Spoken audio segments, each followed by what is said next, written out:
দেখো বন্ধুরা, আমরা পিঠে বানাবো। কুলি পিঠে। এত গরমে বাঁচি নে, কুলি পিঠে খামটাও গো।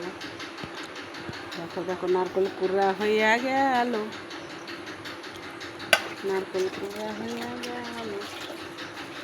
নারকেল শুকাই গেছে, দেখো পুরা গেল না ভালোভাবে। ভিতরে জল শুকাই গেছিল, ওই জন্য হচ্ছিল না, বুঝলাম। শুকনো খেয়ে দেখি কেমন।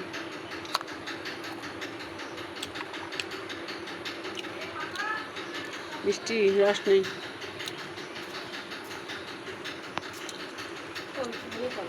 হ্যাঁ, অল্পই কর।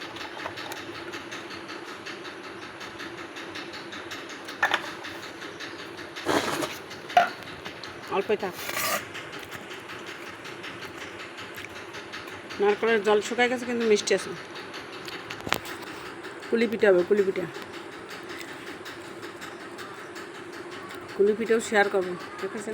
ভালো থাকো, সুস্থ থাকো। এই পর্যন্তই শেষ।